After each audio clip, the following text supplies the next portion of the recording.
Hello, welcome to Misty's Country Kitchen. On today's episode, we're going to be making homemade pizza. These are the ingredients we'll be using today.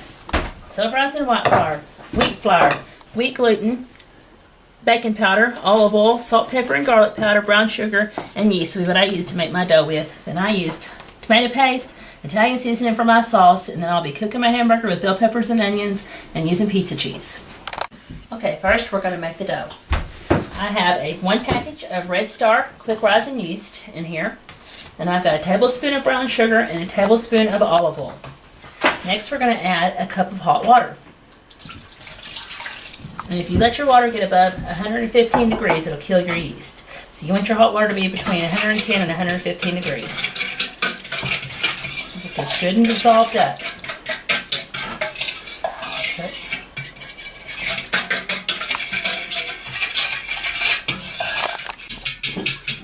Okay, now that's good and dissolved. We're going to add a cup of white flour. And we're going to mix that up together first. We're going to get that good and moistened. And then we're going to add some whole wheat flour to it. A cup of whole wheat flour. We're going to add a cup of wheat flour to it. And I'm going to put a teaspoon of my baking powder with my wheat flour. And a teaspoon of my wheat gluten. I'm going to stir this up and mix it really good. Get this good mixed up together where all your flour soaks up the liquids. Once you get everything mixed up and everything absorbed, then I take mine and I set it to the side and I let it rise for about 15 minutes. While my dough is rising, we will get on the hamburger meat and get it cooking. Okay, I have about 2 pounds of hamburger here, a large onion and a large bell pepper, and I chop them up in nice small pieces, not too small. That way they cook good. And with my bell pepper, I cut the top off and I clean the inside out. Make sure none of that rib is sticking to the side. And then we'll salt and pepper it.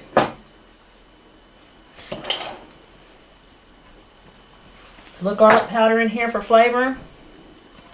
And I like to use a little Italian seasoning, and then I use my sauce just to give it a little extra flavor. We'll put this over on the stove. Stir it up some. And if you like crisp vegetables, then you wouldn't do this, but I like to have soft vegetables, and that way it gives my meat good flavor to cook inside with it. And then while this is turning cooks, then we'll be making our sauce. Okay, now we're going to be making our pizza sauce. I used 1 can of tomato paste. I got Hunt's tomato paste here.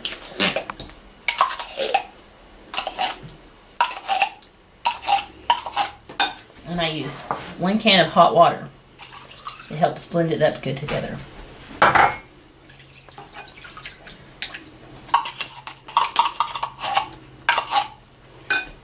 And I season it with a little bit of salt. A little bit of pepper, a little bit of garlic powder, good taste in sauce, and about a tablespoon of seasoning, Italian seasoning mix. And I'll blend this all up together. And this will be used. We're going to blend this together and use it to make it on top of our pizza. Okay, now that our dough is finished rising, we're going to punch it down. We're going to put a little bit of flour here on the table and begin to work it out. All this out of here.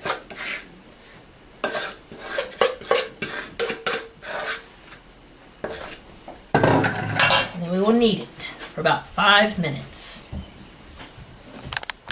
We'll knead it until it's nice and smooth and elastic. Roll that over, and I want to divide it into 2 separate pieces. I'll make a large pizza and a smaller pizza, so I want one size a little bit bigger than the other. Set them up there and let that sit for a minute. Okay, we're going to get ready to roll the dough out. First, I want to put a little bit of canola oil. I like to use canola oil in my skillet, so that way it gives it a little bit of a crisp crust, as if you're going to fry it. I'm going to spread that oil out just a little bit, that way it's all over it. And we're going to take and we're going to roll this dough out to fit it.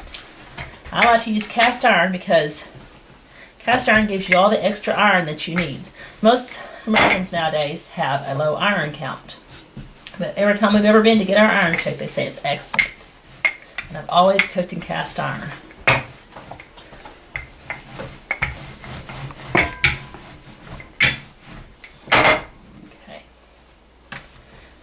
I can put this in here and just fit it to fit. A nice thick crust pizza.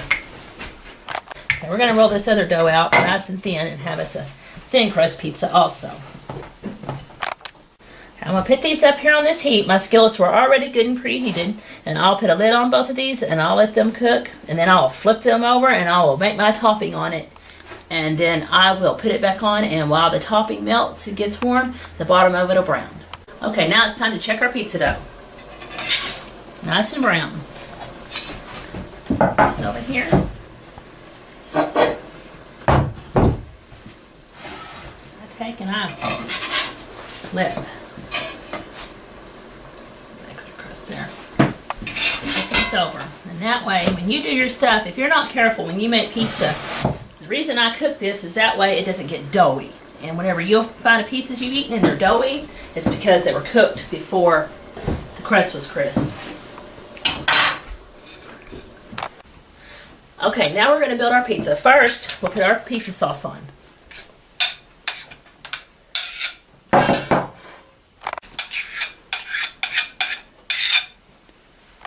Now we're going to put the hamburger on the pizza. I like to put a good amount because you go to these places and you get pizzas and they just don't have no meat or no toppings on them. So I figure if I make it at home, then we can layer it up good.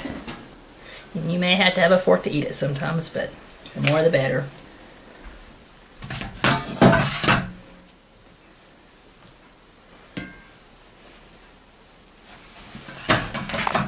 Okay, now for the rest of the toppings.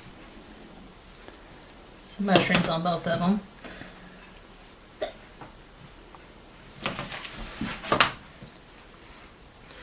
My children like mushrooms, so I try to put plenty of them on. I like to open them and drain all the juice out good. You can use fresh mushrooms, but you'd need to saute them first before you used them.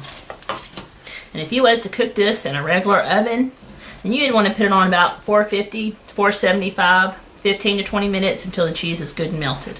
And the same with the dough. You'd want to put your dough in there, and you would leave it on there on 450 for about 15-20 minutes until you got a golden crisp crust. And you'd pull it out, and still you can flip it over and put your toppings on there, and then put it back in there until the cheese is melted.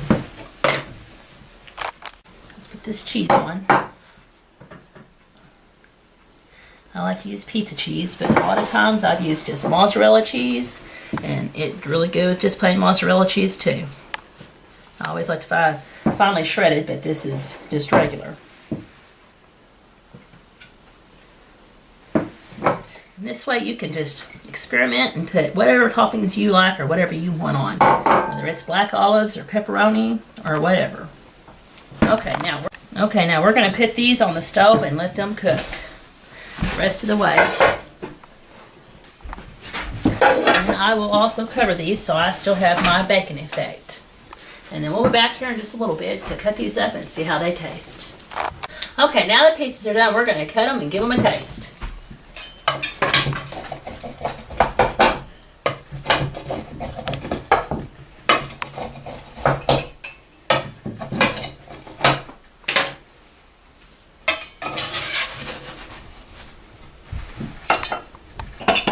All right.